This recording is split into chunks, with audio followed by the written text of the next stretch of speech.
Hey everybody, welcome back to Prescription Bourbon. I'm DMC from Louisville, Kentucky. Today we're going to be drinking through the lineup of Evan Williams Straight Bourbon Whiskey.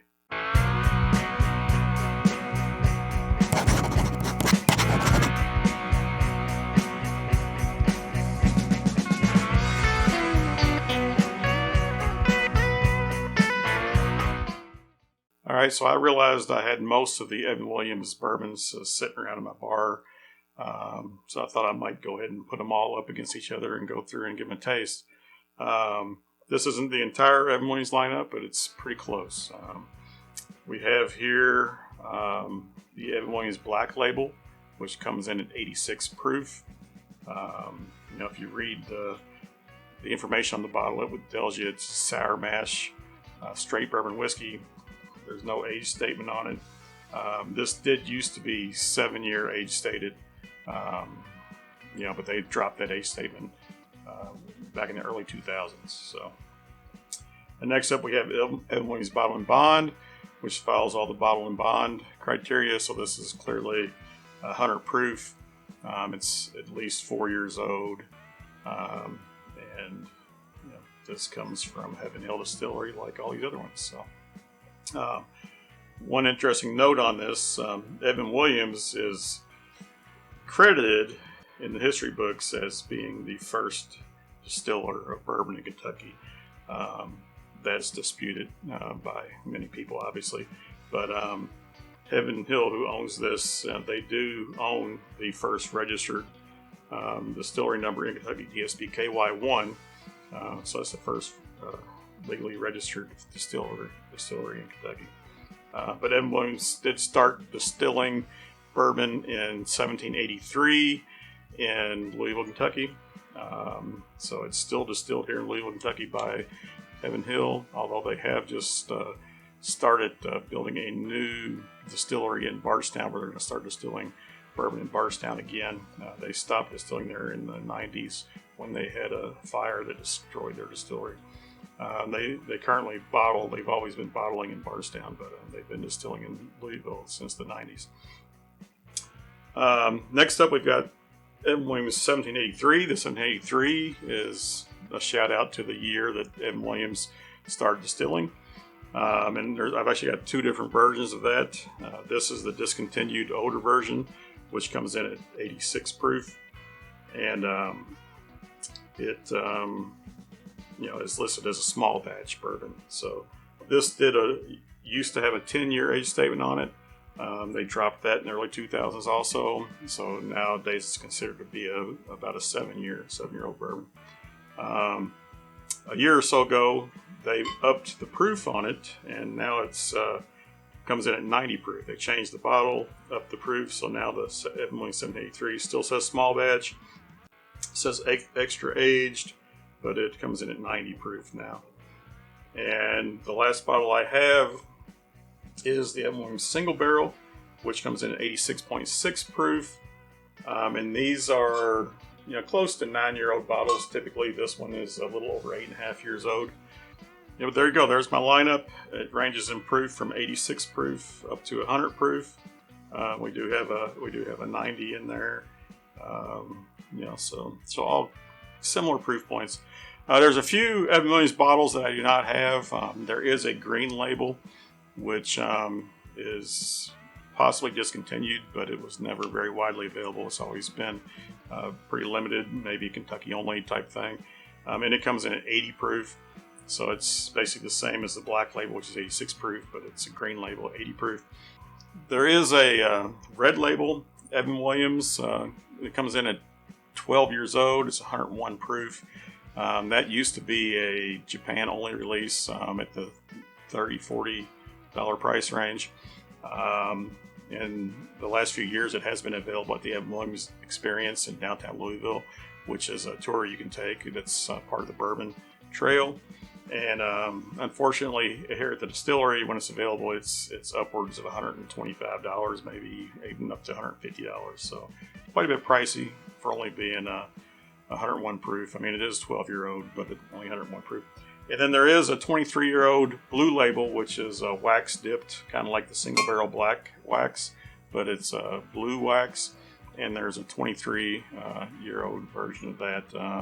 The proof point on that is 107 proof. So the 23-year-old Blue Label comes in at 107 proof. So I'm missing that one also. So, all right, we're gonna go through though. I've got these poured. Got them sitting here mixed up, so it will be semi-blind. That I will go through and give a nose, give a taste, and tell you which ones, how I rank them today. All right, I'm gonna go through and give these a nose and a taste, and I'll start over here. We'll call this Glass A, and we'll go A, B, C, D, E. Glass A on the nose.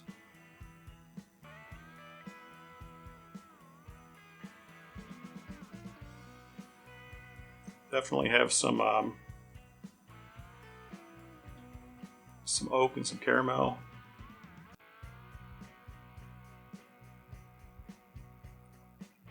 But yeah, the oak comes through.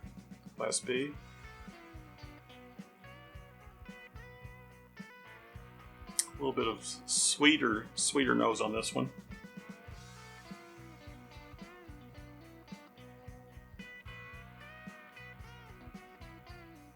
So that's got some oak and some sweetness on it. So it's I'd say a caramel sweetness. So. All right, this one's more similar to A on the nose. A little bit of sharpness there. A little bit of confectionery sugar sweetness on that.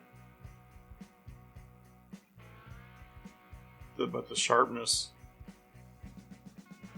kind of leads way to kind of a baked bread smell, ever so slightly, not much at all, but the sugary sweetness comes through more. This is Glass D.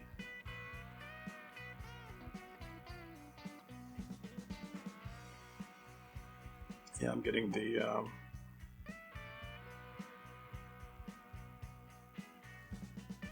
caramel sweetness on this one also. There's another spice coming through, so if anything, that one might have hit me as a little bit more rye spice coming through on that. One thing I didn't mention that these are all straight bourbon whiskeys. They're all the same mash bill. Evan Williams mash bill is 78% corn, 10% rye, and 12% malted barley. So, low rye mash bill with only 10%. Glass E on the nose. That one has a little bit of a peanut candy nose on it. So I would say the most different of the lineup.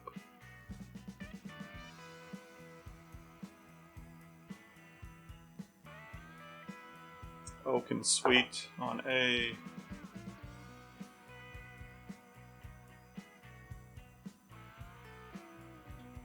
Oak and sweet on B. Wow, yeah, they're all smelling the same.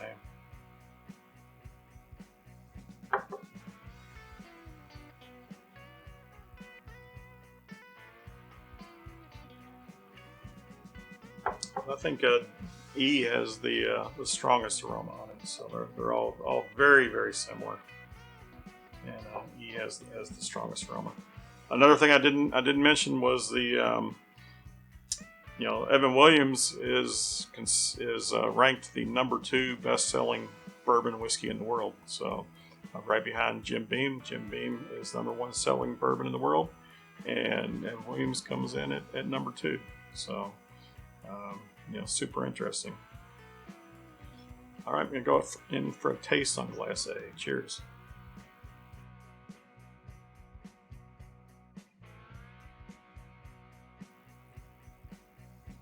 All right, it does have a lot more spice than I would pick up on the nose. Very peppery on the tongue, a little warming going down. The oak is present.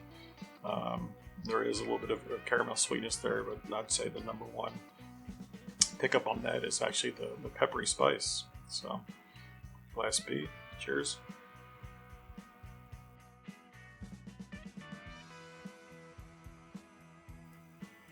Class B is definitely sweeter on the taste.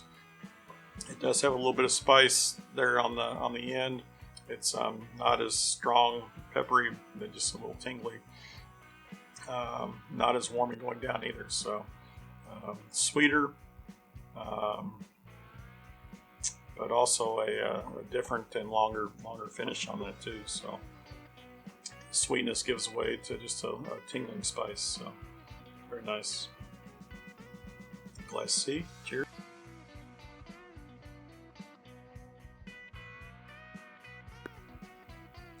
Yeah, Class C has the strong peppery spice that A had. The oak is definitely stronger on C,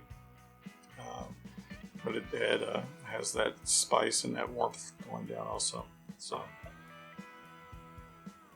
the oak's almost a little too much, almost a little off-putting. Yeah, I'm gonna go through and taste these again, but my first go around, I've got B. I think is ahead of A and C.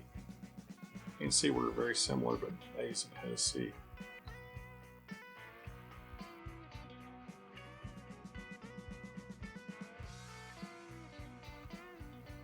All right, Class D.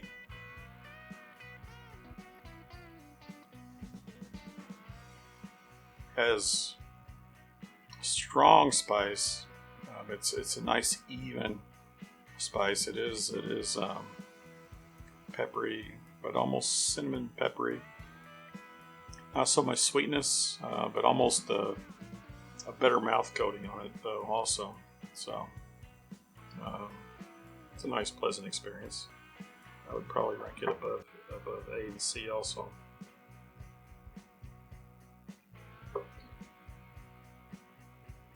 E definitely has the most different nose of them all.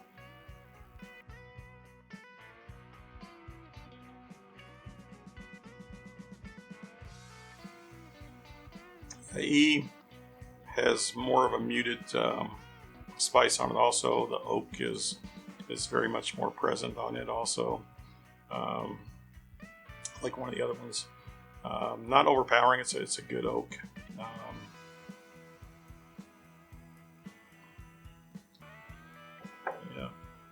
So I would say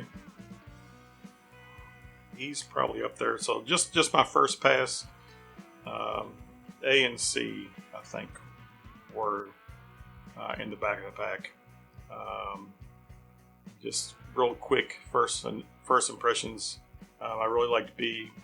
I want to give E another chance though. So what I'm going to do, I'm going to cover these back up, let them get some aroma back in there, come back through and taste them again in the reverse order, and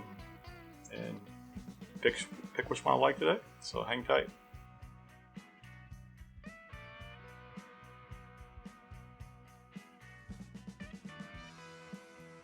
All right, it's been a short while. I've cleansed my palate. Let these sit for a while longer. I'm going to go through, taste them again, and give you my final rankings. So I'm going to start with Class E this time.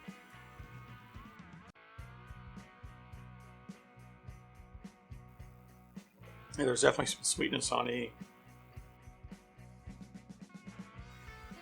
And definitely some oak also. So the sweet hits you up front. And it is sugary sweetness. The oak is present there. Very nice oak. And the spice level is pretty minimal on that. So the spice is there. There's not much warmth. It's just more sweet and subtle oakiness and all that. So nice, easy sipper. Go to Class D.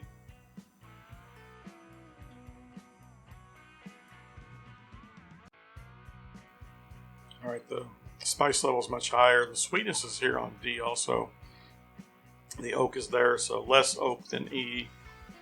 Definitely more spice. Tinge more warmth going down. Definitely coated the mouth more, and It seems to be lingering more. So yeah, that's an enjoyable sip.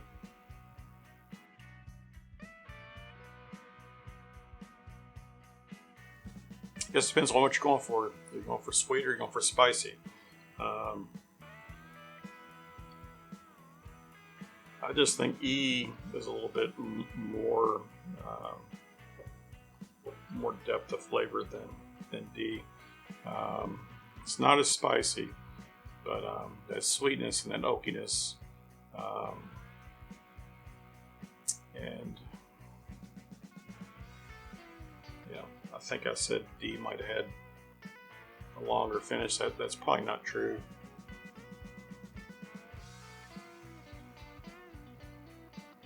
It was just spicier. So, C.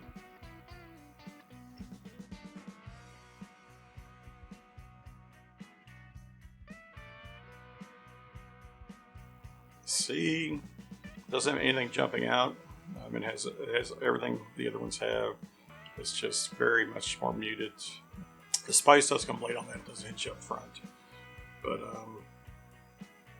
there's nothing grabbing me on C. So, B.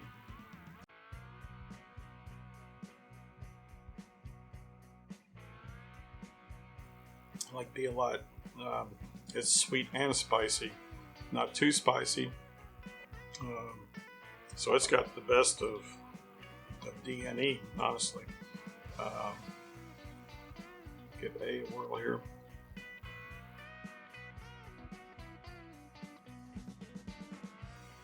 A is probably the warmest going down. It's very spicy. The oak is very present. Let me take a sip of water.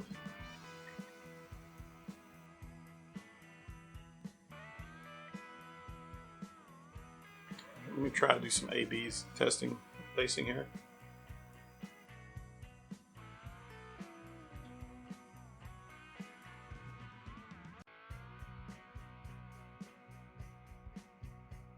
All right.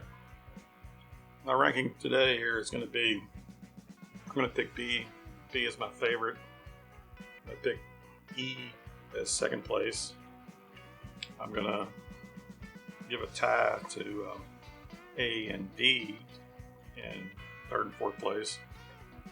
And last place is going to be C. So, be super interested to see what we've got here. But, proof points aren't that much different. We go from 86. A couple of them, 3 of them are at 80, roughly 86. One's at 90, one's at 100. So, all right, we're going to go through. Glass C is the one I put in last place tonight. It had all the flavors as all the other ones, obviously, but it just was underwhelming. So, Glass C is the old 1783. So that's this one that's been discontinued. So it is 86 proof with a low, tied for the lowest proof point. And this one has been open, longer than all these. This has been open for probably a year or so. It obviously has a lot of air in it, so I don't know if that affects it or not. A and D, I give a tie to. So A is the new 1783, and D is the bottled in bond. So the 90 proof and the 100 proof, the two highest proofs, I ranked as equal, as a tie. They were definitely both the spiciest, both the highest proof points. So, interesting. But that's where those fall. And second place today for me is the single barrel. So, the single barrel is also 86.6 proof. It's the oldest one on the table here. It's a little over 8.5 years old. All single barrels are different. So, some of them can be amazing. Some of them, not so much, or just average. I'm not sure where this one falls, but that comes in second place for me tonight. And that crazily enough means that the winner tonight, my favorite of all the Evan Williams expressions here, is the Black Label. Just the standard fare, 86 proof Evan Williams. Now this, like I say, is the #2 selling bourbon in the world. This is a great in cocktails, great mixer. It's not real high rye, but it is does have a good spice kick to it. I mean, I think all the Evan Williams stuff in general has a good spice kick to it. But very, very interesting. I didn't go over any prices, but this is the cheapest bottle on the table. Yeah, you can pick this up for, a lot of times $10. I think normal price around here may be $12 almost anywhere. And even when I travel, I see this in that ballpark, for like $12. The Bottle and Bond is here in Kentucky where I shop. It's more in the $16 price point, $15-16 price point. The 1783 is probably about in that same price point, but it might be more like the $16 to $18 price point. So not much more than the Bottle and Bond. And the single barrel is up in the $25 to $28 price point. So I can usually pick these up for about $26. Now, I did read an article recently that said that this, they're going to scale back on the distribution on this, and this may become a Kentucky-only release. You may not be able to find this everywhere in the future. So, right now, I believe it's widely distributed, but the distribution on that may be narrowing down quite a bit, and it may become a Kentucky-only release. So, but yeah, super interesting results. But the old 86 proof 1783 was my last place finisher tonight. It was just seemed very muted compared to everything else. The two spicy ones were the Bottle and Bond and the new 1783, which is 90 proof. Those tied for third place for me. Second place, which had the most interesting nose and definitely had a fair amount of sweetness to it, and all was the single barrel. And the Black Label, though, it had the spice, it had the sweetness, it was very well rounded.